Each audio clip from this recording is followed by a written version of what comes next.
Buenas tardes, gracias por estar aquí, en vez de estar delinquiendo por ahí, como decía Fermín el Cansado.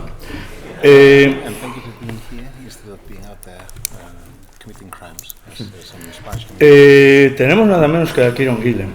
Es el último día de las jornadas, vamos a tener a dos grandes escritores, yo creo de los más grandes que tiene este medio, y muchos otros, porque desde luego el cine es el hermano pequeño del cómic, o sea, vamos a ver, el heterotonente, digamos. Así que tenemos la inmensa suerte de tener aquí a dos grandes del cómic, y lo que toca es disfrutarlos. Espero estar a la altura porque estoy pelín nervioso. Bien, vamos a empezar. Quiero unir, sí, Warhammer, de las primeras cosas que hizo, pero antes de eso, yo decía, creo que comenté un par de veces ayer en la charla de Dennis Camp, que la gran diferencia entre los escritores de cómic tipo Roy Thomas, un montón de ellos, pero bueno, que escribieron, digamos, la época dorada del cómic de superhéroes americano, era que ellos pasaban de ser fans directamente a ser guionistas. Parecía que no tenían vida. Dudo que alguno de ellos estaba en un bar en su vida. Sin embargo, los británicos, de repente, uno era cocinero, otro había sido taxista, otro periodista de no sé qué. Seguramente todos habían estado bastante tiempo en bares. Tenían una vida, sabían lo que era la vida. En el caso de Kieron, por eso dieron un aliento especial al cómic americano. En el caso de Kieron, fue durante bastante tiempo, yo creo que una década o más, eso lo dirá, periodista, comentarista, incluso desarrollador de videojuegos. No sé muy bien, pero yo de videojuegos solo he jugado a uno y hacía trampas. Pero me gustaría que nos contara cómo era esa faceta suya de periodistas de videojuegos y a la vez su interés por el cómic venía de niño, se desarrolló paralelamente a su interés por los videojuegos. ¿Cómo fue esto?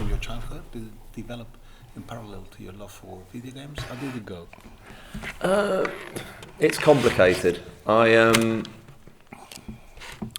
not a lifer. I came to comics late and hard in that I read them as a kid, like the comics available in the newsagents in the UK, and then I drifted out in my teens because there were no comic shops in Stafford where I came from, so there was no access to sort of stuff I would like. But I was aware of comics, you know what I mean? Like I knew they were around because I was reading the music press and the games press, which talked about like Watchmen and Mouse and all that stuff. I knew I should have an opinion. So I bought Watchmen when I was 21, whilst waiting to get my American visa for a year. I was working in a lab dissecting human brains. I then read Watchmen repeatedly, and that was my in. I was kind of like one or two trades a year, and then I discovered Authority when I was 25, and then within like 3 months I was all in. And like I was on the forums, I was trying to catch up with comics. And that was like 2000. I went to my first con. I wrote my first script when I came back from the first con, and the rest kind of from there. It's the very weird idea that I started writing comics then, and by the end of that decade, I was writing I was about to start writing Uncanny X-Men. It's not unusual. It's not a usual thing. But yeah, for me, comics is like imagining not listening to music till you're 25, then suddenly realising the shop's full of this stuff, and it's been 100 years of pop music, and you can just jump on. So I've got all the passion of a late convert. I'll stop there and you do that one. Yeah. Then I'll do games. Pues la verdad es que es complicado. Yo reconozco que no he sido un lector de por vida. Quiero decir, y que empecé relativamente tarde a tomarme en serio esto de los cómics. Sí es verdad que leía los que podía comprar en los kioscos cuando era crío en el Reino Unido. Yo iba, me compraba alguno y ya está, y los disfrutaba. Pero llegada a la adolescencia, pues como que lo dejé. Más que nada porque no había librerías especializadas cerca de donde yo vivía y no encontraba nada de material que a mí me gusta. Sabía de la existencia de los cómics, pero poco más. Era consciente de que estaban ahí y ya está. Lo que sí leía, ya en la posadolescencia, eran muchas revistas musicales y de videojuegos. Y ahí había artículos y columnas en los que hablaban de cómics, pues yo que sé, como Mouse o como Watchmen. Y un día me dio por ahí, por probar. Había leído acerca de Watchmen y me compré el tomo recopilatorio. Yo tenía como unos 21 años más o menos y me compré el tomo y me lo leí mientras esperaba que me concedieran un visado de trabajo para irme con Lab Games a Estados Unidos durante un año. Esa fue la primera dosis, la puerta de entrada, digamos. A partir de ahí empecé a comprarme 1 o 2 tomos al año más o menos e iba leyendo algo y ya está, poco más. Hasta que cuando cumplí los 25 me compré un tomo recopilatorio de Authority y ahí ya sí caí con todo el equipo.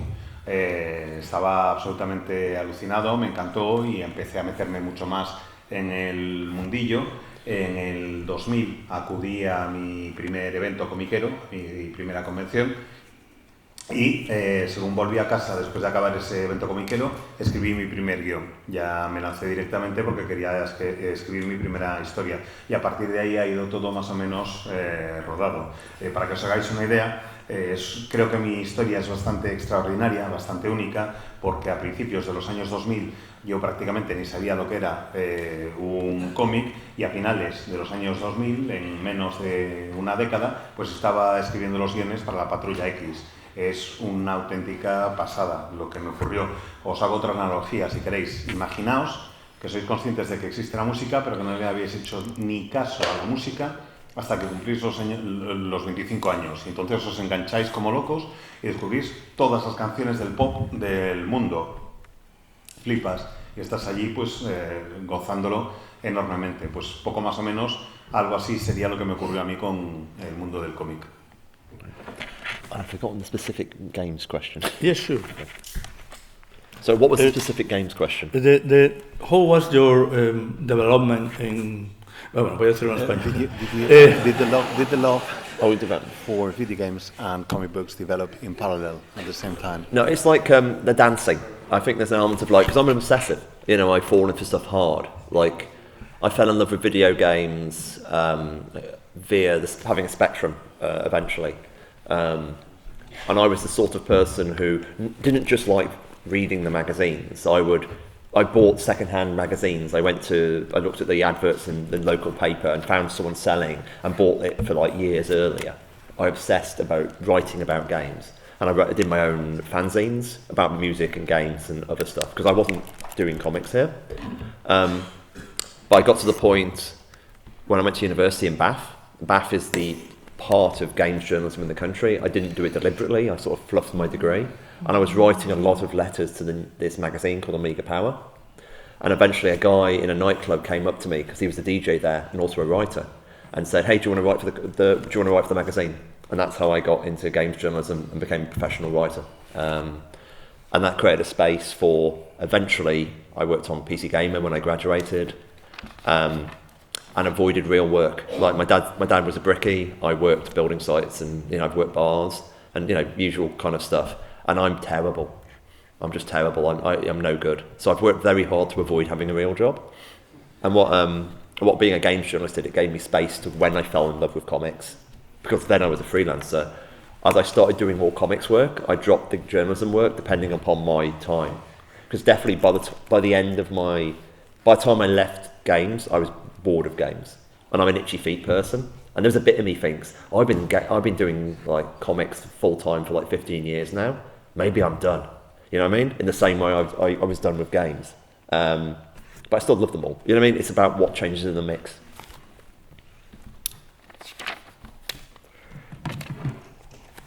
Pues lo cierto es que con lo de los videojuegos y los cómics y incluso con bailar también, el fenómeno fue muy semejante y es que caí con todo el equipo.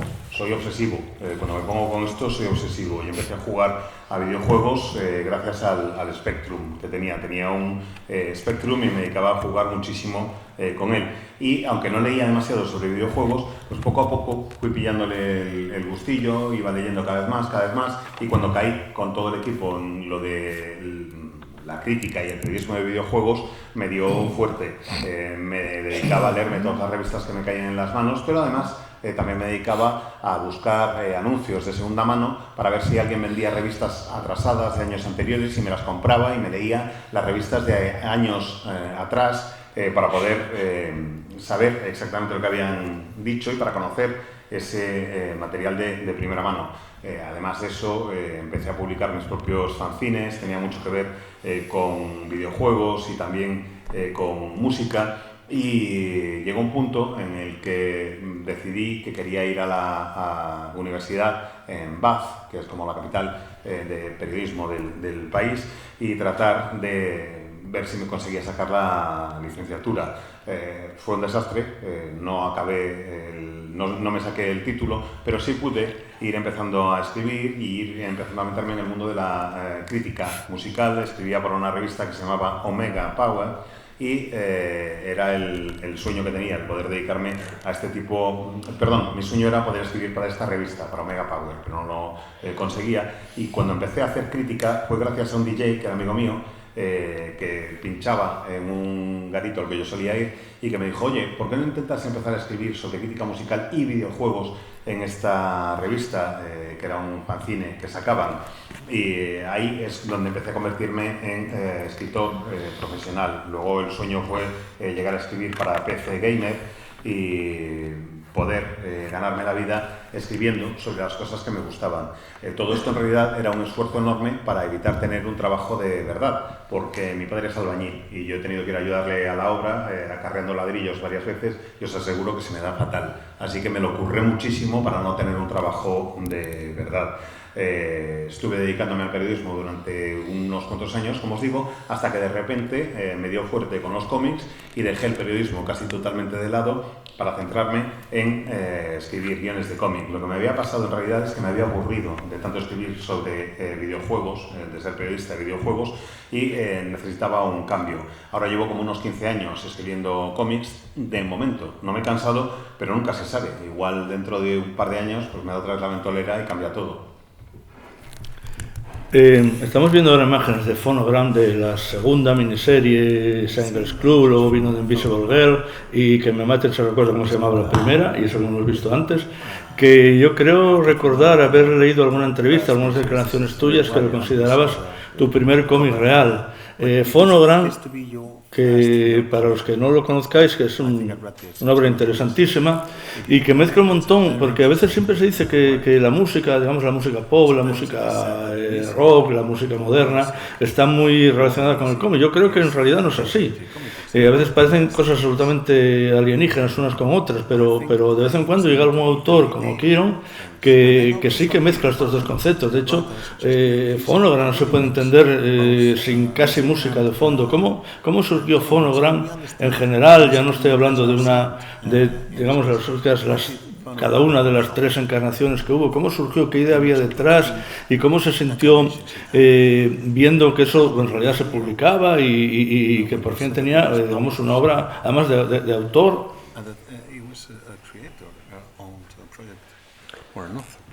Yeah. Phonogram, as you said, is my first comic, and to define that, it's like I'm pausing because it's not quite true. Like I've done comics before that, but if I died, the world would be no poorer. You know, the idea that this is something which I have done and me and Jamie have done. The other stuff I've done, like the Warhammer shorts, just these are fun stuff, but it's just a Warhammer comic that someone else could have written.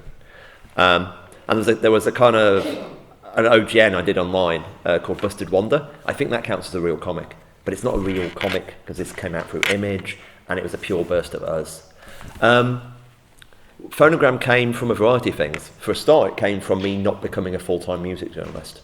Like if I think I became a music journalist, all the kind of ideas I had would have been released slowly. Instead, they built up in a pustule and kind of fermented and became noxious. And that eventually burst and was Phonogram. The idea of this kind of intense idea of what music means. Phonogram was also arrogance. Phonogram is, I mean, you said music and comics can be similar culturally in that they're both underground. But in reality, comics and music are opposite. In music, you have control of sound and time. You can make noises, and music is arranging noise in order. Whilst comics, you have no control over sound. There's no sound in it at all. And you have no control over time. You can control time indirectly, but you can't. So they're absolutely opposite. So it's impossible to translate them one for one. Also, one's a visual medium. So by definition, you try something impossible, you have to create something interesting. You know, you're leaping across a void. So trying to do the impossible was the point. And the point of Phonogram was kind of how I saw music. As in, this is about how art transforms humans. And specifically, everything in Phonogram, all the magic is designed to be real stuff. That was very important. It's not like Wiccan Divine later, which is very much more of a fantasy. This is like, I am using fantasy as a metaphor to say what songs do. And to sort of sum it all up, I was aware that if I died after Rue Britannia dropped, I would be fine. I'd got to do a story that was deeply personal about how I saw the world and what I thought was interesting. So like I count the rest of my career as a kind of victory lap.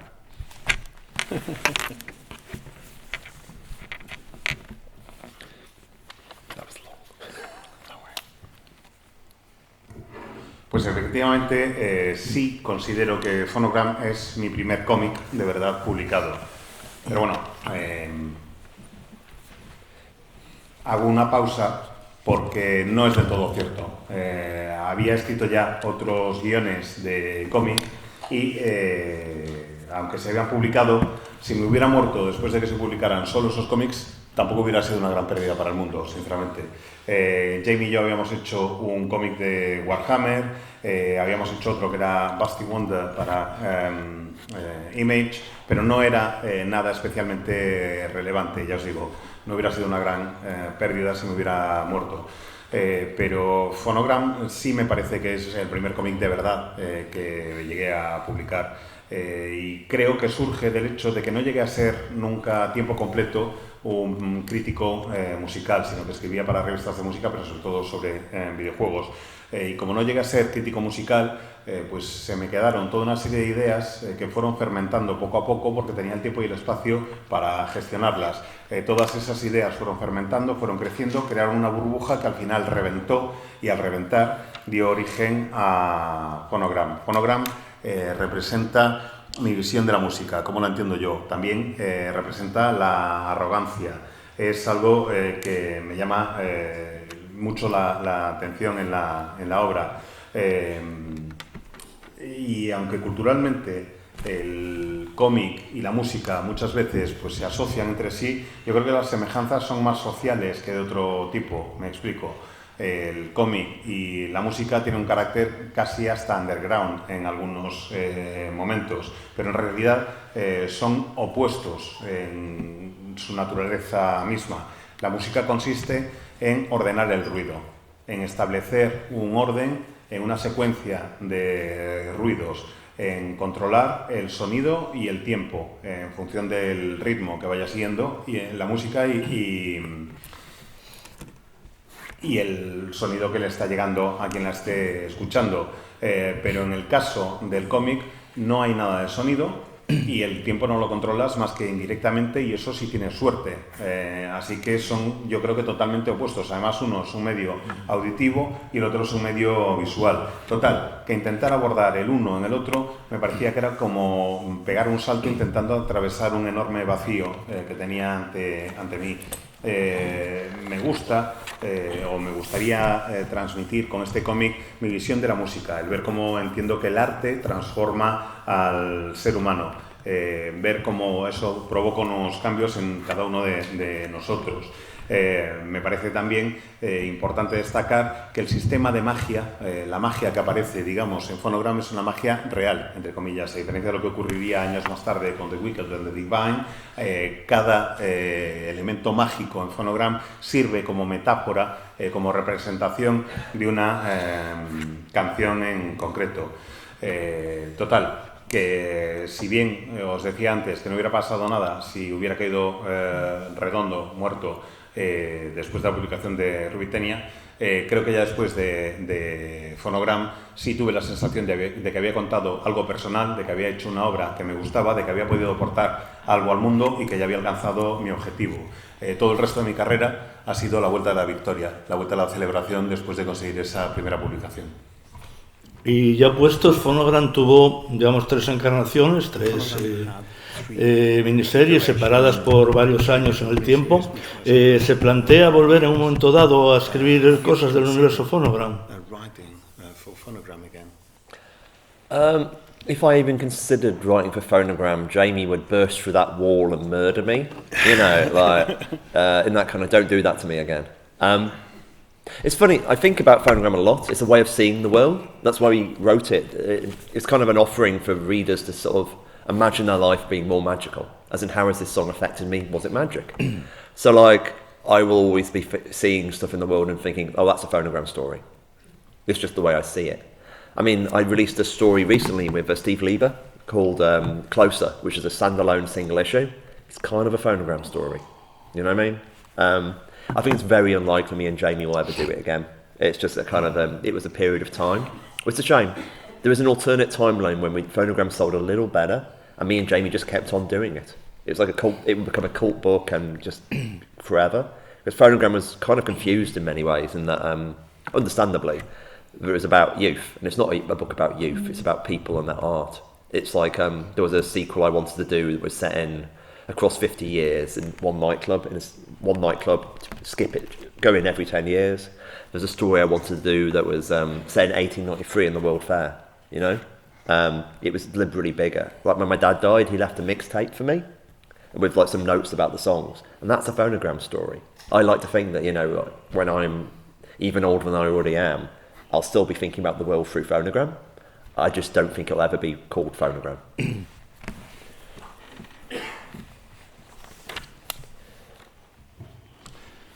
Como se me ocurra decir que voy a hacer otra historia de Phonogram, lo que va a pasar es que de inmediato atravesará el muro Jamie para matarme. Aparecería aquí de inmediato y me diría, tú a mí esto no me lo vuelves a hacer ni de coña. Básicamente, Phonogram duró lo que duró, fue lo que fue y ya está. No creo que no vamos a volver a hacerlo. Sí lo entiendo como una ofrenda a los lectores, como una ofrenda en la que trato de hacerles sentir la magia que a mí me provoca, por ejemplo, la música. Tengo historias en la cabeza cada 2 por 3 que las concibo como si fuera una nueva entrega de Phonogram. Veo cosas que me hacen pensar en esa serie, en ese proyecto y que me devuelven a ese mundo de inmediato. He publicado hace poco una historia con Steve Lieber, que es un número autoconclusivo que se titula Closer, y es un poco una historia de Phonogram, y eso es algo que me pasa, como digo, todo el rato, que se me van ocurriendo historias que serían de Phonogram. Yo estoy seguro de que existe en el multiverso algún universo paralelo en el que Phonogram vendió un poquito mejor y seguimos publicándolo, Jamie y yo. Se convierte en una serie de culto, Jamie lo sigue dibujando y aún hoy en día seguimos contando historias de Phonogram, porque yo sigo teniendo en la cabeza historias de Phonogram. Tengo historias para aburrir y algunas pues pueden resultar incluso un tanto confusas, me parece. Es un libro, es una serie, o son una serie de miniseries, si queréis, en los que trato de hablar no solo de la juventud, sino también del arte y de la influencia del arte en las personas. Y a partir de ese punto de partida, pues ya os digo que se me van viniendo a la cabeza distintas ocurrencias con el paso del tiempo. Por ejemplo, tengo una historia en mente que era ver la evolución de un club, de un garito, durante 50 años, visitarlo cada 10 años y ver cómo iba cambiando ese local cada 10 años. Tengo otra historia en la cabeza ambientada en la Feria Mundial de 1893. Esa es una historia de Phonogram, por ejemplo, cuando voy viendo las cosas. Mi padre, al morir, me dejó una cinta de estas de mezclas, ¿sabes? Las que haces con tus propias canciones y tal, la dejó para mí con toda una serie de notas que acompañaban a las canciones y a la música. Eso es otra historia de Phonogram para mí. Creo que incluso dentro de un montón de años, cuando ya sea mayor y siga pensando en distintos tipos de historias, seguirán siendo historias de Phonogram, aunque no lleven ese título. No. Interesantísimo, me parece a mí. Bueno, pero y luego haces la invasión, el desembarco en Estados Unidos y aparentemente visto desde fuera, supongo que desde dentro sería un poco diferente, empiezas prácticamente desde el principio a trabajar con con proyectos grandes, con Thor, con diferentes encarnaciones de series de X-Men, Generation Hope, Uncanny. ¿Cómo fue esa llegada ese desembarco, esa invasión americana, como se suele decir a veces, sobre todo cuando en las generaciones anteriores habían estado para allá, pues desde Morrison, Ennis, etc.?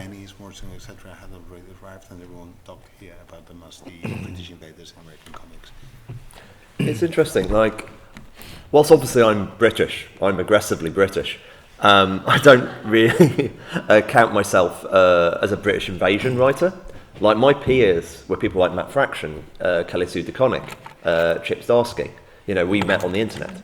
And like the artists I worked with were from over the world. So whilst I was friends with people like Al Ewing, who I met on the scene, and Al is a much more classic coming in with 2000 AD writer, I was an internet person.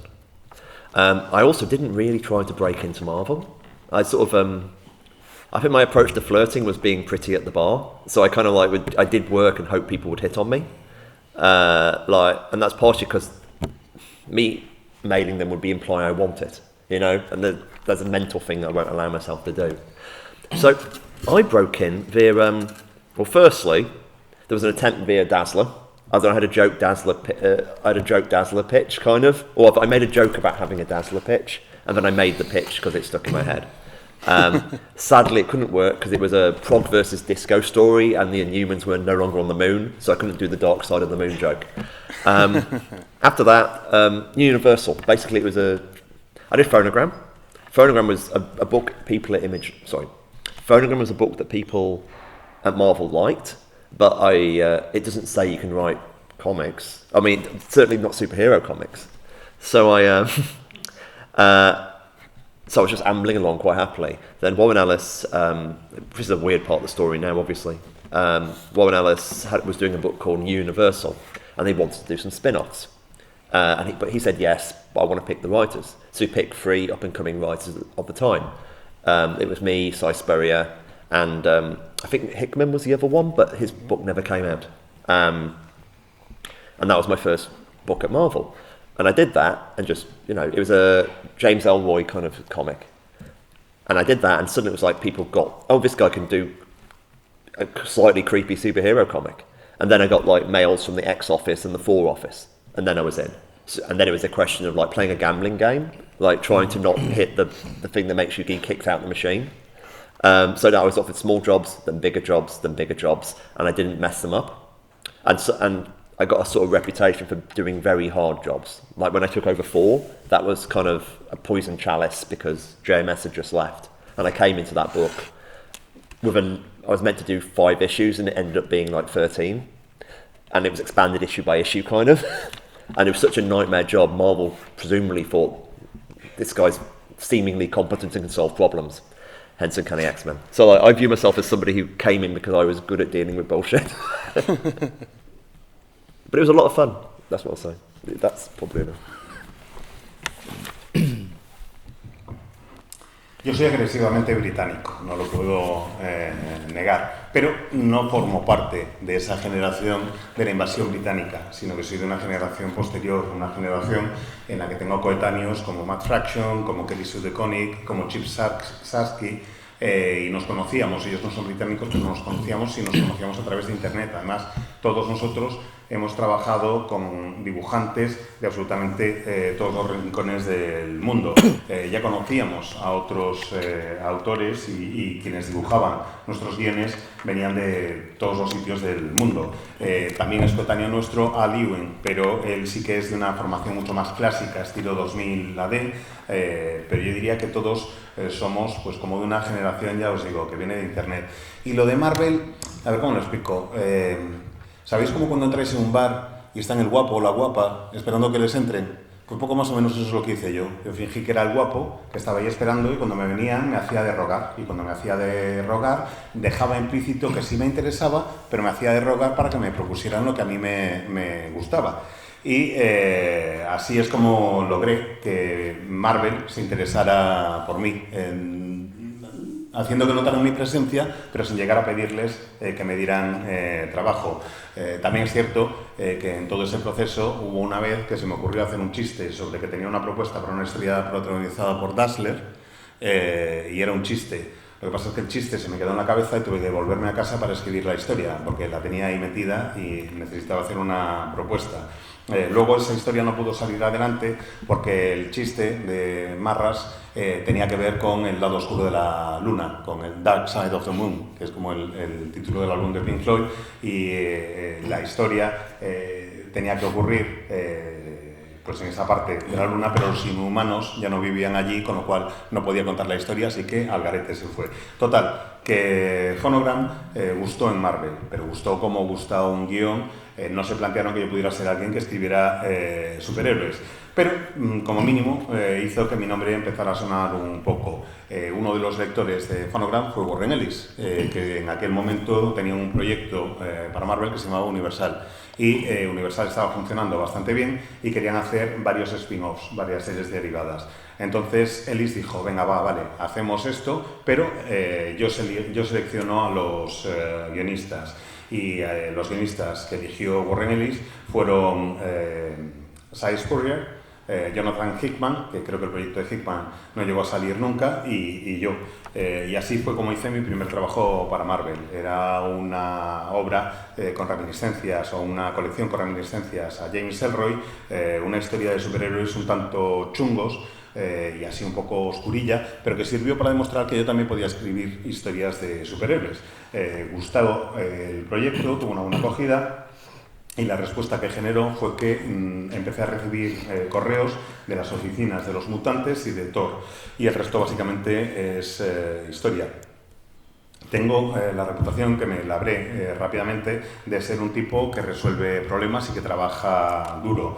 Eso hizo que los encargos que me iban llegando cada vez fueran más grandes, pero esto es como un cáliz envenenado, porque si te ponen un desafío y lo superas, pues el siguiente va a ser aún mayor y te van a ir exigiendo más. Entré en Thor, en teoría, para hacer un arco de 5 números sustituyendo al guionista que acaba de dejar la serie, y al final fueron 13, y cada uno de esos 13 números implicó una serie de retos mayores y más difíciles. Y en Marvel vieron pues eso, que era competente, capaz de resolver problemas, y como vieron que era competente y podía resolver problemas, dijeron, ¿cuál es el mayor que tenemos? Pues los mutantes, venga, vamos a meterlo ahí a ver si se comen las mierdas y nos resuelven los marrones.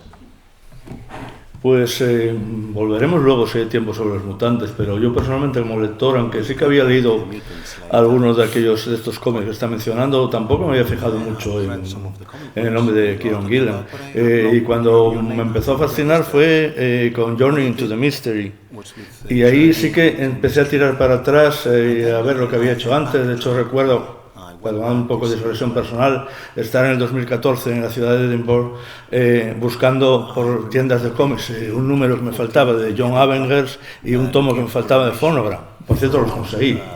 Así que háblanos por favor de tu aproximación a Journey into the Mystery. Viaje al misterio creo que se llamaba aquí, aunque creo que conservaba los dos títulos, ¿no? That's really, I think Journey to Mystery is a really good place to come in on me. At the time, I was aware that I wanted to build my reputation as a writer. And that was kind of both to Marvel and also to the audience. And this sounds very cynical, so excuse me. And I was kind of got this thing where I do 2 books at once. And one book is, I'm not a complete weirdo. Look, I can do a big action comic book with explosions and hissing and all the stuff that people like, you know, while still being me, but I can be I'm not a complete weirdo. Then I'll do another book, which is, I'm a complete weirdo. You know what I mean? And that's how I kept myself sort of balanced, as in one book which is explicitly pushing it, and the other book basically working on a timber. It's like The Invisibles versus JLA in Morrison mode. So Journey to Mystery was explicitly me going, I want to do a book I want to read. Like, all my stuff with Marvel, I described previously as problem solving, like that kind of problem they had. And Jim was the first time I had a chance to step back and go, okay, what do we want to do? Because that fall run was so improvised and random, but popular, but also like pulled from thin air. And Jim was me going, okay, how can I do it? How can I lay things out? How can I basically do a pop Sandman in the Marvel universe? Was the idea. You know, like, I think those first few pages you can really see I was trying to get a cadence and do this kind of almost a Vertigo book at Marvel and design it so it's it's going to tell a novel. It's going to be like 30 issues long. I'm going to tell a whole story. But I also knew there's always crossovers at Marvel, so I designed it to be resilient to crossovers. More so, I designed it to take over crossovers it was adjacent to, like a Parasite. Not even a Parasite, just something more aggressive than that. And do it. And it's like, the weird thing, it worked. It absolutely changed me as a writer. Like that, the planning absolutely worked, but what it did to me was it made me a much more emotionally open writer. Writing, my characters have traditionally, up to that point, been cold, or like they wear masks, they're very aggressively British, like they crack. Whilst writing like a 12 or 13-year-old, it gave me permission to write someone who's just as smart, but also with the emotions nearer the surface. And it changed everything. You know, Journey to Mystery was one of these absolutely fundamental books that lead to both the road which leads to Young Avengers and Wictive, but also the road that leads to Die, which of course I met Stephanie Hans on there. So yeah. Jim is one that worked.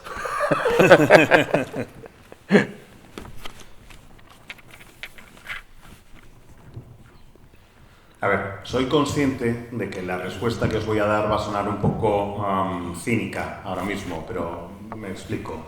Quería que mi reputación creciera como guionista, no solo con los editores de Marvel, sino también con los lectores y el público. Así que me esforcé mucho por llevar dos series en paralelo siempre.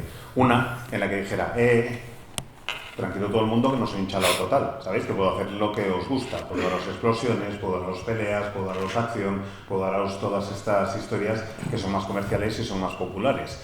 Y la otra serie era, no, sí soy un chalao, pero de tres pares, o sea, os voy a contar cosas que están totalmente desbarradas y que se escapan de todo tipo de control. Mi modelo, en este sentido, era un poco Grant Morrison, que tenía por una parte la JLA, y por otra parte tenía Los Invisibles. Pues más o menos eso es el modelo que intentaba replicar. Lo que ocurre es que Journey to Mystery es la primera vez en la que puedo ejecutar ese modelo y contar lo que quiero tal y como yo lo quiero contar. Hasta entonces había ido tratando de aplicar este modelo, pero lo iba aplicando pues mientras resolvía los marrones, como os decía, mientras me iban encargando todos los problemas que les iban surgiendo. En Journey to Mystery es la primera vez que puedo hacer una serie más o menos comercial, pero dando un paso atrás y decidiendo exactamente qué es lo que quiero hacer y cómo quiero hacerlo. Y lo que tenía claro es que para mí Journey to Mystery lo que quería hacer era una especie de versión popular de Sandman, pero en Marvel. Mantener la cadencia y el ritmo de una colección de Vértigo, pero dentro del universo Marvel y contar una historia completa, como si fuera una novela repartida en 30 números. Y encima, yo era consciente de que aunque quería hacerlo en 30 números, pues corría el riesgo de encontrarme con que tenía que lidiar con algún crossover. Y yo me resistía total y absolutamente a estos cruces entre colecciones. Me negaba, pero vi que negándome no iba a conseguir mucho, así que decidí que lo mejor que podía hacer era ser un parásito y ocupar esos cruces de colecciones y hacerme con ellos. No, Parásito se queda corto, algo incluso más agresivo. Lo que pretendía era dominar esos crossovers e irlos haciendo míos y para contar la historia que yo quería. Y creo que todo ese proceso me cambió como guionista. Entre otras muchas cosas, me permitió mostrar de una manera más abierta mis emociones. Hasta entonces, todos mis personajes pues los habían tildado de ser muy fríos y de que llevaban una máscara. Os recuerdo que soy agresivamente británico. Pero en Journey to Mystery di permiso a mi yo interior de 12 o 13 años para que mostrara más las emociones, para que estuviera más cerca las emociones de la superficie y para poder jugar algo más con ellas a la hora de contar la historia. Para mí es una colección fundamental. Sin ella no hubieran existido The Wicked and the Divine, ni The Dying, ni nada por el estilo. Y encima, lo mejor de todo esto es que yo iba discurriendo estas cosas y escribiendo los guiones, mientras que en realidad era Jamie el que hacía todo el trabajo. Tendremos que hablar luego de Jamie, porque eso sí que es un socio en el crimen. Y bueno, y además estaba en lo que quiero que hablemos ahora, que es en John Avengers, que es una serie absolutamente brillante, que te daba vueltas la cabeza en cada número, que te ofrecía un montón de posibilidades gráficas y narrativas, que te presentaba unos personajes que a lo mejor ya habías conocido antes, pero les dabas una vuelta. ¿Cómo te dieron estos juguetes para jugar y cómo decidiste pues hacer lo que al final acabó siendo, en mi opinión, absolutamente brillante? Thank you, that's very kind. Young Avengers was circa Marvel Now, and to use the aforementioned not weirdo dichotomy, Iron Man was the not weirdo, Young Avengers was the weirdo. I got asked by Axel to write Young Avengers, and I said, "Are you sure?" Because Young Avengers is a great book, but it's a very classic superhero book. And he told me I want an aggressive takeover. Seriously, think about it. But I'm looking for that. You anti it, you know. So I went away and thought about it, and I came with. Well, part of me just. There's multiple levels to it. At least one of it is I want to make Jamie McKelvey a superstar. That was kind of part of it. And I quite often get that with my artists. Like, I occasionally think they should be a lot more famous than they are. And Jamie and I had both had interesting careers. Like, neither's I'd done big work, and Jamie had done work, but neither's become incredibly big. Therefore, we still had a gravity towards each other. So I thought I wanted to do a 15-issue showcase for Jamie. I want to do it like as if Phonogram, all the Phonogram skill set we applied to the Marvel Universe. Let's pretend we own it. You know what I mean? Like, let's pretend this is the creator-owned book and treat it like that. And this was inspired a little bit by seeing what Matt Fraction had done with David over on Hawkeye. This was a possibility. So all that kind of came, you know, can you do a pop comic at Marvel in a year? And the answer is, yeah, okay, kind of. Or, no, it depends what day you get me. I occasionally say no. But, it's, you know, you become aware of the limitations of what you can do at Marvel. But that doesn't mean we don't do a lot. There were some things me and Jamie really wanted to do. Like, every issue, there's something they haven't seen before. Because that's part of being Young Avengers. This is new. This is something which isn't, you know, you're expecting. So every issue, there'll be some visual trick we do you haven't seen before. We would be remixing a superhero structure, so removing huge bits of the plot that they would normally do in a comic, and then spending that time on having a milkshake instead. You know what I mean? And that was what the book was about. This kind of mixture of high-level surface experimentation, and the other bit is deep structure. The whole thing was like, it's structured like Watchmen, which I don't think people often realise, that the whole thing is this machine. But yeah, it's incredibly work which was incredibly well received, and basically set the stage for Wictive in that kind of, the fact it was a hot book, us stopping it and announcing Wictive the next day was one of the big things that made Wictive a hit. It sounds like I had a plan. Doesn't seem likely.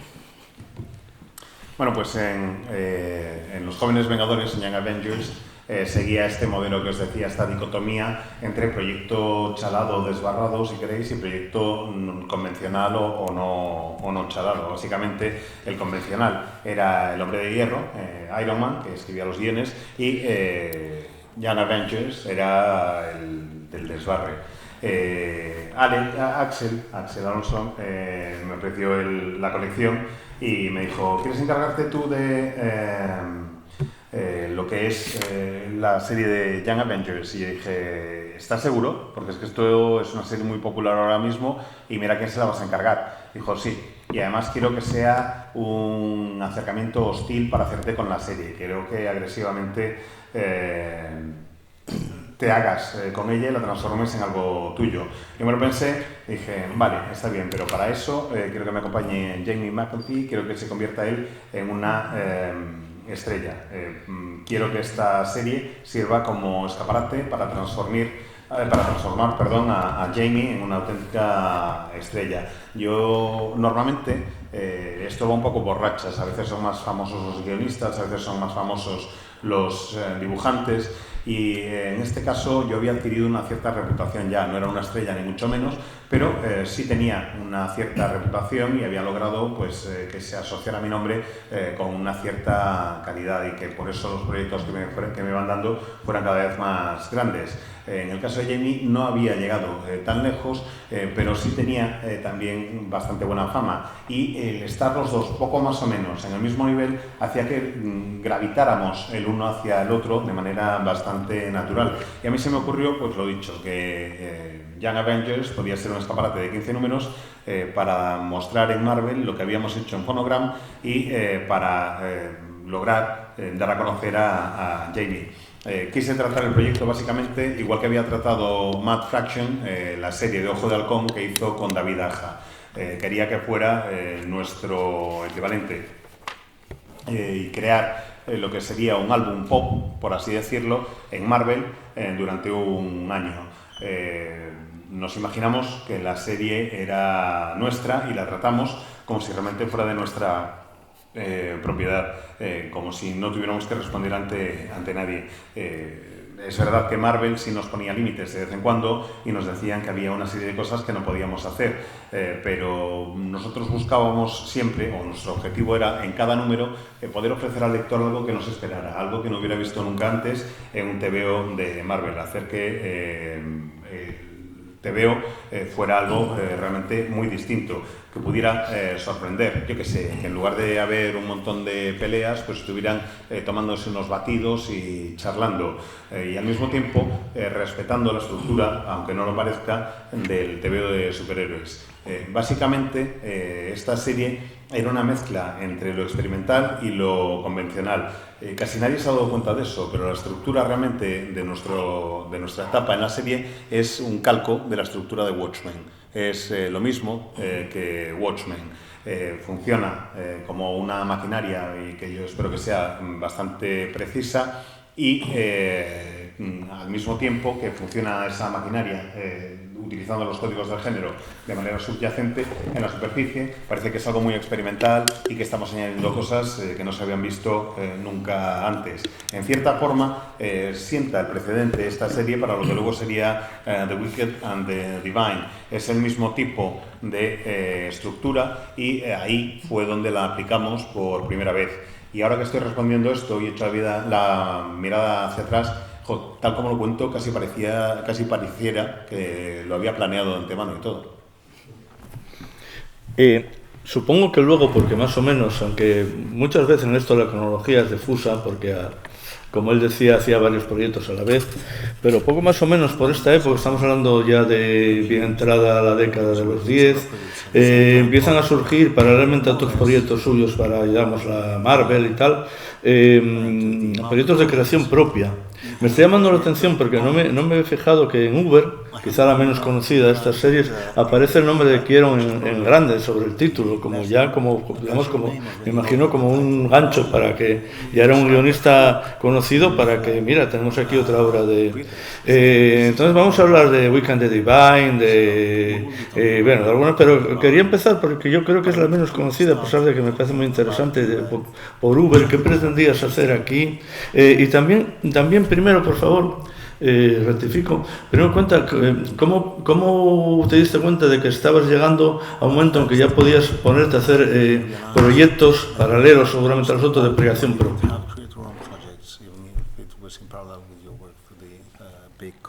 Yeah. Uber's an interesting question in that, okay, partially I didn't. The way I was writing at Marvel in a period when they were traditionally like once a month, and they went to double shipping and a half, so 18 issues a year. So I agreed to do 3 books at Marvel, and that became like 6 books a month. You know, that kind of, since it was double shipping for a lot of them. So in other words, my plan for work for hire, so I always wanted to do more create around alongside it, but just by doing the books I did at Marvel, it got eaten alive. Uber's unusual. Uber actually dates before I worked at Marvel. That first issue was written, I think, at the same time as the Dazzler comic I did, quite close to 1959. It's just that it took a very long time to develop. or the artist was working on it. And I think it got to a certain point where William, Avatar's publisher, realised it'd be better to sit on it for a while than release it a bit later. So it came out after Uncanny X-Men. It's 2012, I think, is Uber. So in other words, this is the book by the Uncanny X-Men writer. So it's actually dates from like 5 years earlier. Oh, it started to date. But I was writing Uber alongside that. Worth noting, Uber is not creator-owned. Or at least it wasn't when it came out. I might get that. It was a work for hire book. It was a concept, a core concept they gave me, and then I developed it to a ridiculous degree. But like strictly speaking, it's a work for hire book, which is why I can't finish it. It's frustratingly, we're 4 issues from the end. Like an Avatar have sort of are having a little rest. But yeah, so I didn't really think about that, and it's a question of space. And eventually, I got to a point where can we do it? So I didn't. When did I do 3? Was 3 before I left? Like, so I'm doing some pauses. Yeah, it was always there was always space in my contract for doing stuff that wasn't at Marvel. It was a question of was there space in my timetable, and I wish I'd done more then. You know what I mean? I don't regret any of my work, but it was a question of when can I get time. But yeah, which leads to Wictive, but that is probably the next question.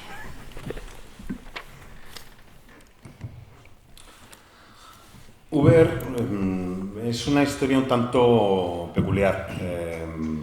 Abrió toda una serie de puertas en su momento. El caso es que cuando yo trabajaba, o el contrato que yo firmé en un principio, mejor dicho, para escribir para Marvel, implicaba escribir 3 colecciones. Pero yo entré en Marvel en el momento en el que dejaron de publicar 12 números de una serie al año, y pasaron a publicar 18.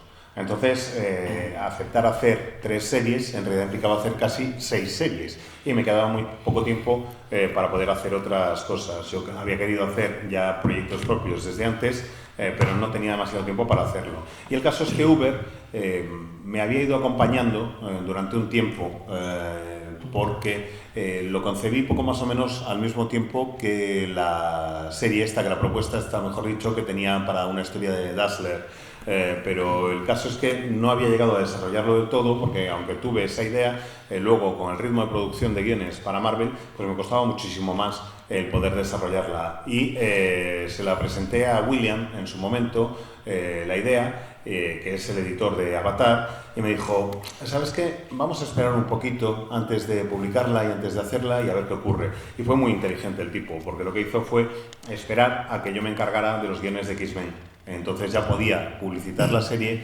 como una serie escrita por el guionista de X-Men. Salió publicada en 2012, el primer número salió publicado en 2012, y eso es 5 años después de que yo hubiera concebido la serie. Y aunque no es de mi propiedad el proyecto, sí lo desarrollé de una manera enorme.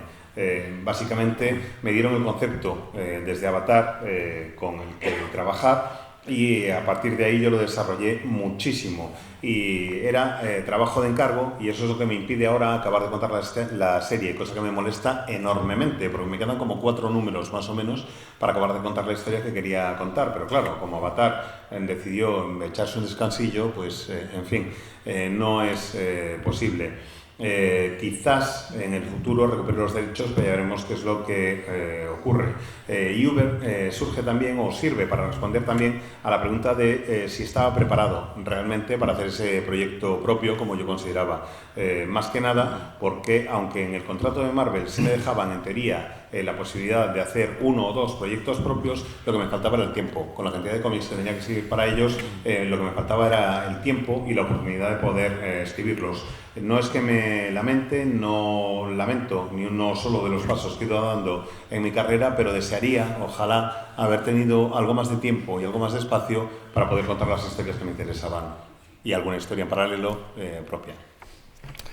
Vamos a hablar ahora de otro de esos proyectos que vino ya unos años después, que yo creo que está desde luego en el top 5, creo yo, y seguramente vosotros también, de las mejores historias de los últimos 10 años, que es Wiccan the Divine.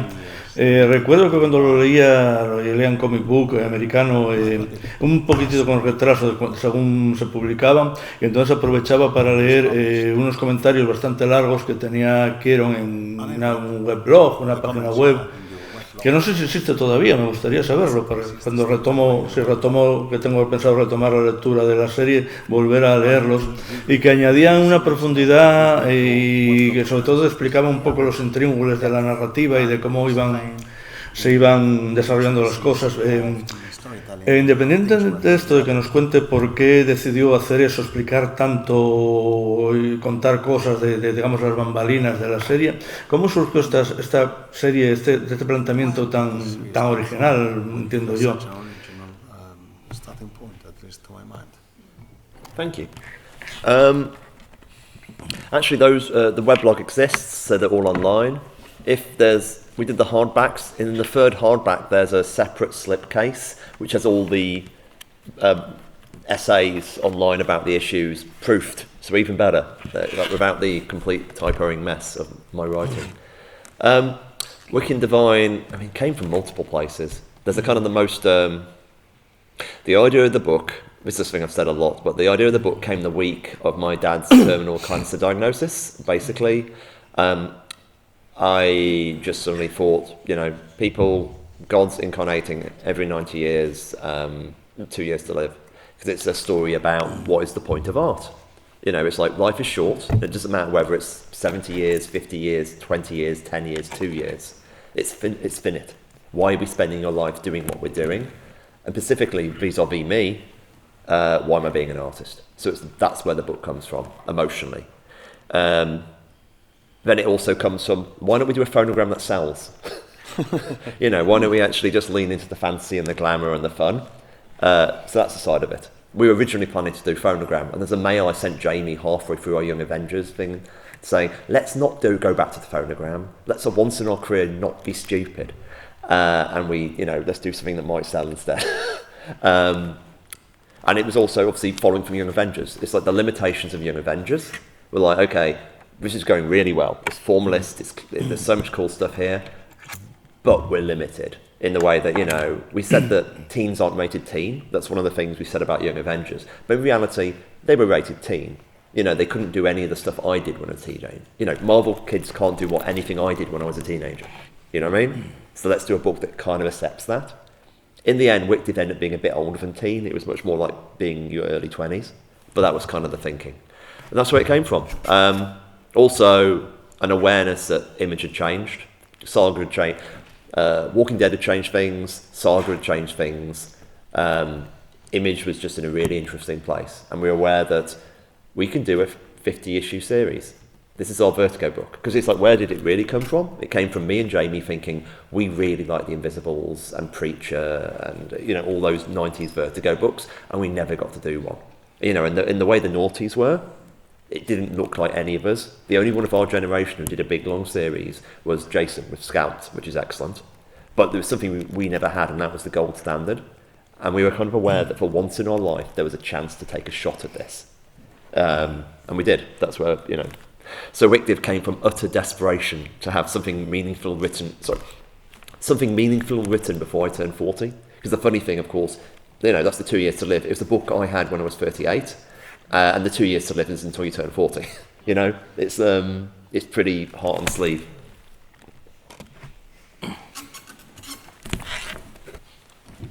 Pues estas entradas en internet, este weblog sigue existiendo, se puede consultar y también lo podéis leer si os hacéis con la edición en tapa dura en 3 volúmenes de toda la serie, porque ahí van toda una serie de extras. Y uno de esos extras es precisamente la recopilación de todos los ensayos y de todos los textos que muestran los entresijos, efectivamente, de cómo escribo. Y The Wicked and the Divine es una colección un tanto distinta para mí, que tiene pues una serie de peculiaridades. Surge, y esto lo he contado en más entrevistas, la idea en el momento que diagnostican a mi padre con cáncer. Y cuando le diagnostican, yo empiezo a plantearme un poco qué sentido tiene todo. Básicamente digo, pero vamos a ver, ¿qué narices está ocurriendo aquí? ¿Por qué estamos aquí? a qué nos vamos a dedicar, qué vamos a hacer de nuestras vidas. Vivamos 70, 50, 20, 10, 2 años.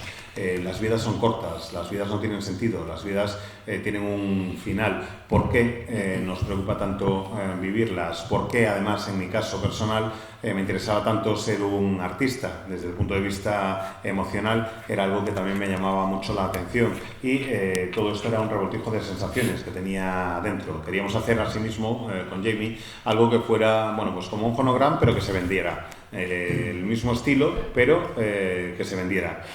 Con todo el glamour, con toda la fantasía. Le dije a Jamie en su momento, mira, tengo esta idea que podría ser también un poco fonogram, pero no seamos bobos, no lo llamemos fonogram, sino démosle otro título a ver si logramos tener una colección que efectivamente se venda de verdad.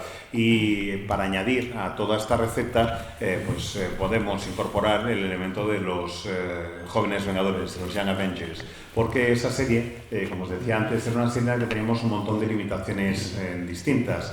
Un montón de limitaciones impuestas por la editorial.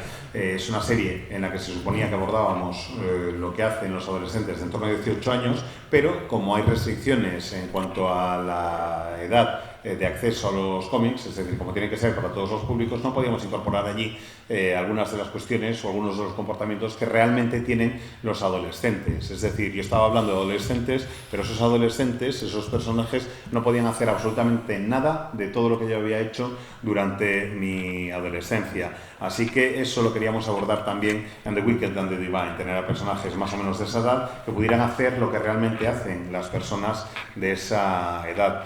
Acabó siendo no exactamente sobre adolescentes, sino sobre personas de unos 20 y pocos años, pero bueno, da igual. Coincide todo este proceso que os estoy describiendo con que Image había ido cambiando. Image tiene un punto de inflexión y cambia su forma de comportarse. The Walking Dead y Saga habían hecho de Image un lugar muy interesante para publicar. Era una editorial que está dispuesta a asumir más riesgos y vimos que se podían llegar a hacer 50 números de una serie sin problema. Básicamente queríamos crear nuestra propia versión de una serie de Vértigo porque nos habían encantado los dos en su momento, Los Invisibles o Predicador, pero ya no era posible publicar algo así en Vértigo. En la década de los años 2000 o en la primera década de este siglo, muy pocas series habían logrado tener una tirada tan larga en Vértigo como lo que nosotros queríamos hacer. La única que lo había logrado era Scalp de Jason Aaron, pero no había ninguna serie más que fuera larga y nosotros queríamos hacer una serie larga al estilo de las que os he ido mencionando. Así que pensamos que Image podría ser el sitio adecuado para hacerlo. Añadida a todo esto, la desesperación que sentía porque iba a cumplir 40 tacos. Quería publicar esta serie antes de cumplir los 40. Empecé a escribirla cuando tenía 38 y lo irónico del caso es que empezó a despegar de todo, porque tened en cuenta que aunque desde el momento que yo escribo los guiones hasta el momento que se dibujan pasa un cierto tiempo, pues empezó a despegar de todo precisamente cuando yo cumplí la cuarentena. Quisiera recordaros un par de cosinas. La primera es que no sé si habéis visto que hemos modificado un poco el programa de esta tarde. Está fuera en los paneles, está también publicado en redes sociales. Básicamente después de la charla de Garth Ennis, que continuará esta, o sea, a partir de las 8, estará en la firma de Garth Ennis, que seguramente Kieron estará también firmando, pero por favor dedicaros más a Garth porque luego Kieron va a estar firmando. Y luego después de esas firmas de Garth será la ceremonia de clausura y luego volverá Kieron a firmar y se entrarán las láminas y nos reiremos todos mucho. Y la segunda cosa que quiero recordaros es que Lucifer murió por nuestros pecados. La segunda no lo he oído, perdón. Lucifer murió por nuestros pecados. And the second thing I wanted to remind you of is that Lucifer died because of our sins. Yes, that's true. For our sins. Y luego siguiendo esta, de alguna manera, trilogía, aunque está Mercury Head por ahí, una serie muy interesante que tuvo muy poca suerte, pero vamos a hablar de Die, muere, que a veces parece también un juego de palabras con dice, dado, y que es una especie de vuelta de Kieron a los videojuegos. pero con un sesgo también ayudado por, desde luego, el extraordinario arte de Stephanie Hans, un sesgo siniestro, opresivo, de terror, que creo que ahora estáis planeando, no lo sé, va a haber otra encarnación de DAI, pero bueno, lo más interesante es que nos cuentes esta vuelta tuya, digamos, al mundo del videojuego, aunque sea en formato de cómic, y qué querías expresar con DAI. Yeah. The thing with Die, it's like I don't really. It's definitely got video game stuff in it, but insofar as much that video game has RPG stuff in it. In my head, it's a role-playing game comic. Specifically, it's about the way I thought about Die. At least the way it ended up was kind of the way I invented Phonogram. Phonogram was a core idea to allow me to talk about music and what music interacts with people with. And Die, as far as I see it, is a device for talking about what games do to people and what fantasy does to people and how we can lose ourselves and find ourselves in fantasy. So we're actually doing a sequel, Die Loaded, which is out in November in America and hopefully elsewhere eventually. Die came from various places. Basically, the original story of Die is I was walking around San Diego Comic-Con with Jamie and Ray Fawkes, the writer and artist. And we were joking about that 1980s D&D cartoon where the kids go on a ride. And of course, it clearly should be a game, but they were scared of making the game demonic. And, those kids be really old now. Or, those kids be 40 plus. And he just started, nags at you. And the idea nagged at me until that evening when I was having dinner with a bunch of Image people. And suddenly it struck me that, maybe I went into a fantasy world when I was 16 and never came out. How has my love of fantasy in its complicated forms hurt me and stunted me? And the idea of essentially Peter Pan as sociopath came to mind in this kind of awful way. And I burst into tears. And normally when I have a strong emotional response to an idea, it means, oh yeah, I'm definitely going to write that. Because, I'm my first audience. If I'm upset, I'm hopefully going to make someone else upset, which of course is the goal. No. And it all kind of built from there. The idea of let's talk about games and how games influence, and specifically fantasy. And I think the further we go into Die, the more we see, what is social media but a role-playing game? The idea of presenting these forms to the world and desperately conforming to them. Have we noticed how much the language of role-playing games has seeped into our stuff? The right wing just used the word NPC, non-player character. By definition, this elimination of anyone else's existence. All this kind of shorthand thinking, that's what Die's about. This intersection between fantasy and reality. Because one of the things I say is and one of the reasons why I'm so nervous around fantasy, and also why I write it so much, is that, we basically know what good actions is. It doesn't take, people understand the concept of kindness. What you need is the story. If you're going to do something genuinely bad, you need a story to get past yourself. Of course, some people will, but some people to do stuff require a lie. You know what I mean? Anyway, it's kind of who would shoot somebody unless they had a really good story for it. And if they've got lost in the story, they end up acting upon it. That kind of stuff. That's what Die's about. Also orcs and elves and stuff like that too.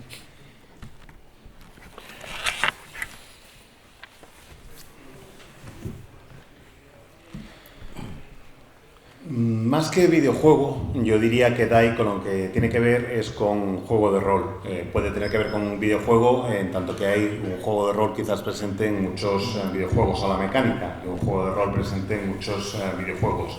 DAI es como es a los juegos y a la fantasía lo que Phonogram era a la música.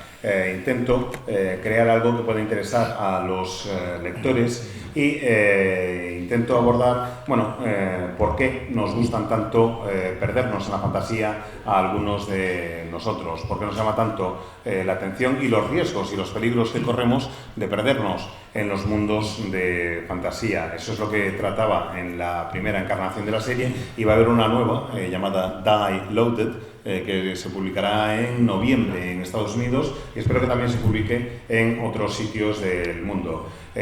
Total, que la historia original se me ocurrió mientras paseaba por el Salón del Cómic de San Diego con Jamie y con Ray Hawkes, que es otro tipo que es autor completo, que hace dibujo y guión. Y estábamos hablando de Dragones y mazmorras, de la serie de dibujos de los años 80 y de cómo si estos tipos, si los personajes fueran personas reales, pues ahora tendrían 40 y pico palos y a saber si habían conseguido salir de aquel mundo de fantasía o no. Y empezábamos jaja, jiji con las risas, pero la idea se me quedó en la cabeza y empezó a reconcomerme por dentro. Y cuando algo me reconcome, necesito pensar sobre ello y escribirlo. Y estábamos en una cena con la gente de Image y pensé que a lo mejor lo que podía suceder es que hubiera sido de mí si yo con 16 años hubiera caído en un mundo fantástico lleno de seres extraños y no hubiera podido salir de ahí, hubiera vivido en ese mundo de fantasía, el daño mental que me podría haber llegado a provocar y probablemente me hubiera transformado en un psicópata o algo por el estilo, y eso generó en mí una respuesta emocional tan fuerte que me puse a llorar. Y cuando tengo ese tipo de respuesta emocional ante alguna de mis ideas, necesito sentarme y escribirlo, porque yo soy mi primer lector, soy la primera persona que lee o para la que escribo, mejor dicho. Si no consigo incomodarme a mí mismo, como narices voy a incomodar a los demás, y en el fondo de eso se trata, ¿no? Así que eso es todo lo que quise ir incorporando en el proyecto. Aparte, también me sirvió para reflexionar para reflexionar acerca de cómo los juegos de fantasía han ido cambiando la percepción de según qué cosas y cómo términos procedentes de los juegos de fantasía han ido calando en la sociedad y se los han apropiado desde todas partes. Por ejemplo, quizás gracias a la influencia de las redes sociales hay terminología del rol de la que se ha apropiado la extrema derecha, que se refiere en ocasiones a determinadas personas como PNJs, como personajes no jugadores. Eso es básicamente la eliminación total y absoluta de la identidad del otro. Solo cuentas tú, solo cuenta quién eres tú y el resto da absolutamente igual. Y a mí eso me parece fascinante analizarlo. Quería ver la intersección que puede existir entre la fantasía y la realidad también, y cómo utilizamos la fantasía para justificar nuestros comportamientos, sobre todo aquellos que son más malvados. Normalmente, si haces un acto amable no necesitas justificación, te sientes bien por ello y ya está, pero nadie admite que es el malo de su propia historia.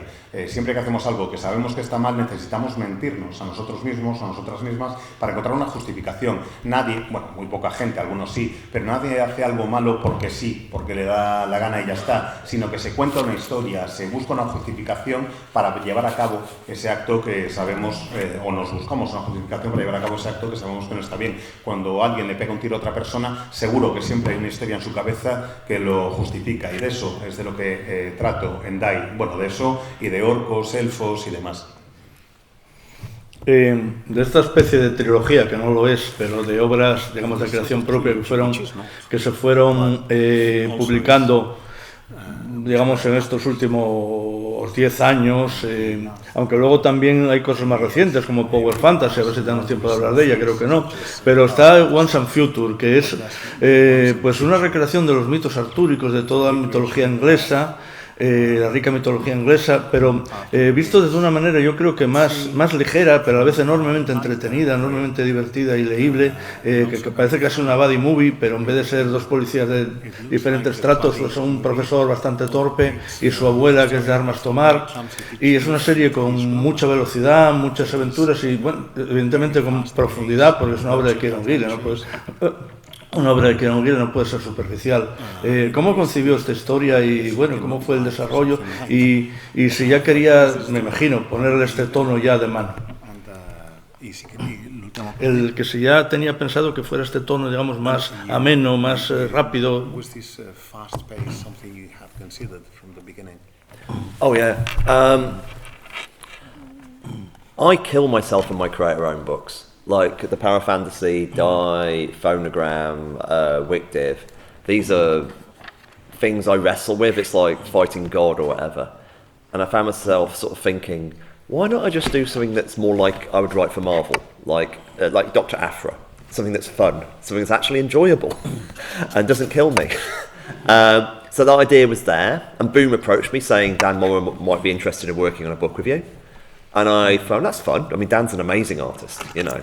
And I dug out an old idea I had lying around, which was a fun idea, and it kind of wasn't the grandmother and grandchild that started with. The idea was, how can you do a less problematic mummy? Because, you know, or Indiana Jones, the idea of digging up other cultures and turning you into monsters, you know, bothered me a bit. And I thought, I just do it with my culture. I just do it with Britain. So in other words, I dig up King Arthur and using him as a mummy. And then it immediately becomes about nationalism, as in Arthur has meant different things in different times. So there's enough kind of like intellectual weight to do something there, but it's really, we have zombie King Arthur, and we have an interesting odd couple of Indiana Jones figures, as in Bridget, the retired monster hunter, and her idiot grandchild, Duncan. So yeah, that was the high concept, as in it's one of those bits like, it feels like the Mummy or Indiana Jones. It also feels like 2000 AD, especially the politics of it. You know, the politics are very much like, oh, for God's sake, Brexit. But really, it was like, okay, every issue, I want to make it fun, and I want to make sure that, you know, Dan Mora isn't bored to death. Because you know what I mean? It's like that, I've got to work out something cool for Dan to draw. And also, it's like every issue, there's a new monster or there's a new Arthurian figure. And there's a bit where I make Lancelot look a bit like a Power Ranger, because I know he loves Power Rangers. You know, except made of solid water. You know what I mean? Yes. So the point was, let's make this one fun. And yeah, it kind of landed. It's like 30 issues of Dan Mora exploding things. Hard to say no.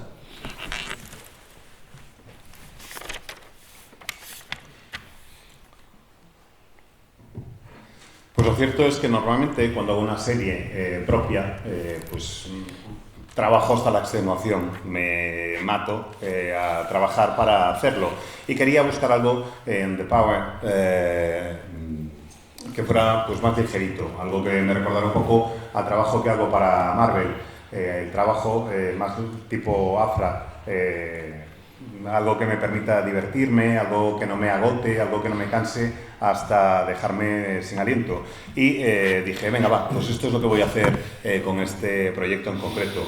Cuando surgió la posibilidad de trabajar con los de Boom, me dijeron, oye, que Dan se muere de ganas de currar contigo y está, vamos, con unas ganas locas. Y yo no tenía la idea todavía de la abuela y el nieto, pero pensé, venga, vamos a ver qué es lo que puede salir de aquí. Y fui empezando a desarrollar los personajes, y surgieron estos dos, que son como una especie de Indiana Jones, pero Indiana Jones con un toque distinto, porque si hay una cosa que me molesta en Indiana Jones es que los monstruos son siempre de otras culturas. Dije, venga, va, en lugar de hacer que los malos o que los monstruos sean de otras culturas, voy a coger algo de mi propia cultura, de mi propia identidad, y voy a hacer el mismo esquema, pero en mi propia identidad. Y en lugar de tener una momia egipcia, pues vamos a meter algo que sea del Reino Unido. De ahí surgió la idea de utilizar el mito artúrico. Arturo es un símbolo nacional en el Reino Unido y ha significado cosas muy distintas a lo largo de la historia para muy diferentes grupos,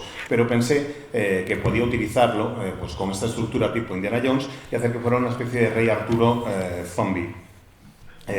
Una vez tengo al rey Arturo zombie, decidí que la abuela iba a ser, Bridget iba a ser una cazamonstruos retirada que se ve obligada a colaborar con el idiota de su nieto que se llama Duncan. Y una vez los tuve a los dos definidos, dije, venga, pues ahora ya tengo la momia, tengo lo de Indiana Jones, vamos a meter un toque de 2000 AD. Y el toque de 2000 AD está presente porque hay un elemento de política, y el elemento de política, lógicamente, tratándose en mi país, es el Brexit.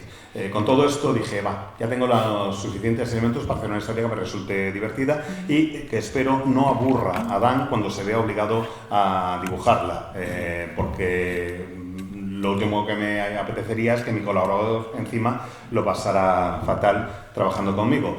Así que para que estuviera entretenido él y para entretenerme yo, iba añadiendo un monstruo nuevo o creando un monstruo nuevo con cada número. Por ejemplo, a Lancelot lo transformé en una especie de Power Ranger, pero como los Power Rangers los conoce todo el mundo, dije, va a ser un Power Ranger, pero un Power Ranger hecho de agua sólida.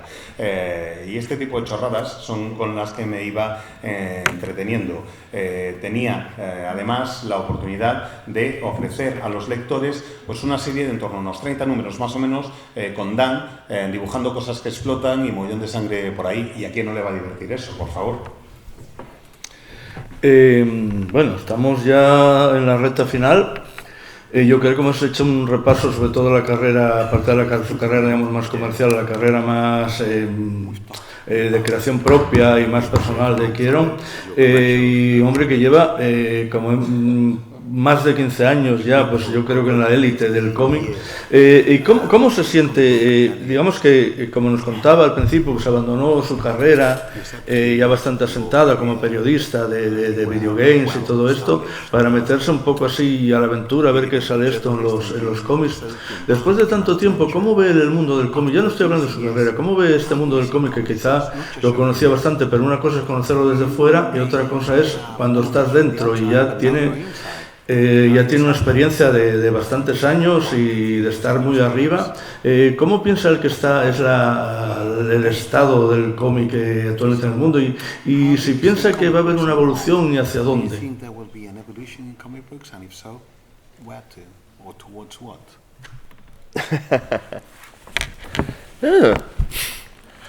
Like, this may just be my current mental state. But it's like, I distrust anything I think. You know what I mean? Like, there comes a point of when you're established enough where you have to start questioning your level of connection to directions. Comics, of course, is bigger than the area I work in. I work predominantly in the Anglophone American British comic scene. And there's many more comics. Like, Once and Future, for example, is me writing an OGN for the first time in my career, like a single standalone thing, which I haven't done before. But there's whole swathes of straight to graphic novel fiction, which is selling a lot, entirely separate the conversation of this con. You know what I mean? Like comic, and then there's the entire Webtoon infrastructure. You've got the Patreon infrastructure. You've got all these different ways of expressing comics, which has always been true, but like ever more so true. At the moment, I'm pretty down about, comics. It just feels very 2003. And I don't mean that in a bad way. Actually, I do, I guess. Like 2003, what was big? Ultimate Books and Transformers, and then The Walking Dead came along, which launched very low, but built. That's it feels like the marketplace in America at the moment seems to be less interested in the, the creator-owned side. And that's partially because I'll come back to that in a second. And more interested in the kind of the rejuvenations of stuff we love. And I stress, all those books are great. The new Transformers is great. The Absolute books are great. I'm not saying they're not. But where the market is, it's that. And you look at something you already know. And the flip side, of course, is there's so many more creator-owned places to do books now. And that means that it's much harder to get attention for creator-owned books.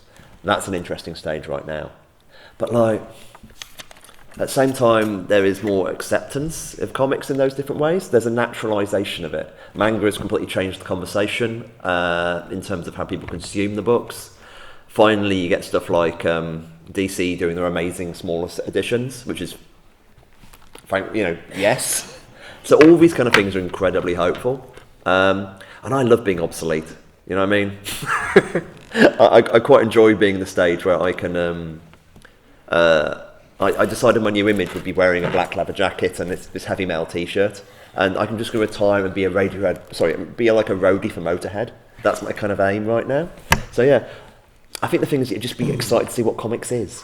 You know what I mean? Like, it does feel like it's about to transmute.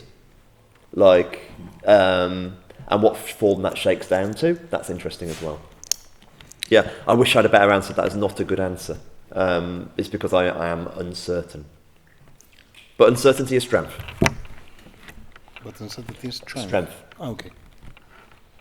Certainty is the death of art. That sounds like a last line.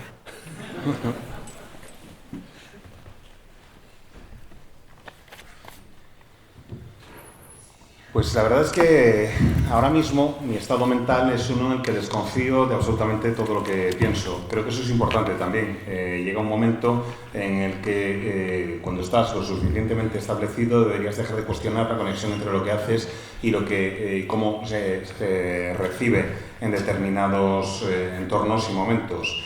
Creo que tengo una enorme suerte, o sé que tengo una enorme suerte de trabajar para uno de los mayores mercados de cómic del mundo, que es el mercado anglófono. Y en Once Future pues traté de hacer algo un poco distinto para ese mercado. Veo, por ejemplo, que dentro del mundo del cómic hay toda una serie de evoluciones, hay proyectos que son números autoconclusivos, de nuevo, algo que no solía suceder. Veo también que hay otros proyectos que se publican ya directamente en formato grande como novela gráfica y que venden bien, algo que en el pasado no solía ocurrir. Los cómics también se pueden presentar ante quienes quieran leerlos en formato de webtoon, de cómic en internet. Y creo que hay muchas posibilidades diferentes de acercarnos al mundo de las viñetas y de las historias. Y me da la sensación ahora mismo de que estamos un poco otra vez como en 2003. Es como un revival de 2003. Está súper de moda todo lo que tiene que ver con los Ultimates ahora mismo. Vuelven a estar de moda los Transformers, que eran los dos que estaban de moda en aquella época, y veremos qué es lo que ocurre en el futuro, porque en 2003 efectivamente los Ultimates estaban de moda, Transformers estaban de moda, y de repente surge The Walking Dead, que empieza vendiendo muy poquito, pero va creciendo y se convierte en algo enorme que permite que surjan cosas nuevas. Bueno, pues yo creo que el mercado norteamericano ahora mismo está interesado en rejuvenecer o en reverdecer todos estos personajes y franquicias más que en tener ideas nuevas. Y ojo, no me malinterpretéis, no me parece mal en absoluto. Es correcto, está bien. Los Absolutes me encantan, hay toda una serie de cosas que parece que son bastante interesantes. Me estoy limitando únicamente a describir cómo creo que está el mercado ahora mismo, qué es lo que interesa al mercado, y creo que lo que me interesa es rejuvenecer o recuperar todo este tipo de personajes. Por otra parte, además, existen ahora multitud de compañías y editoriales que se dedican a la publicación de proyectos propiedad de los creadores. Hay tantas que cuesta mucho más llamar la atención del lector y lograr que te acepten. No lo sé, es un momento distinto, es un momento de cambio y creo que tenemos que aceptarlo. El manga, por otra parte, ha cambiado también la naturaleza de la manera de consumir los cómics. Ahora, ya desde hace tiempo, se espera un volumen de páginas, una manera de leer los cómics que es realmente distinto, y eso se debe al manga. Me gusta esto que ha sacado ahora DC, de ediciones de tamaño más reducido pero con muchísimas páginas.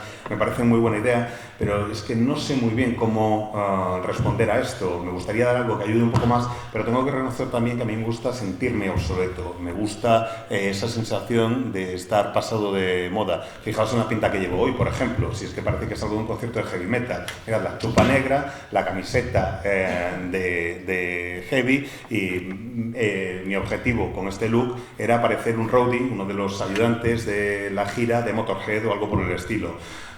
Creo que los cómics están en un momento de transmutación, está en un momento en el que están a punto de cambiar, en el que va a haber un formato nuevo y que seguramente sea interesante, pero no sé cómo va a ser. Así que si no os doy una respuesta más contundente a esa pregunta es básicamente porque no estoy seguro, porque no sé qué es lo que ocurre y siento bastante incertidumbre. Por otra parte, la incertidumbre genera fuerza, es una sensación de fuerza, porque como todo el mundo sabe, la certidumbre es la muerte del arte. Es que pocas cosas quedan por añadir, ¿no?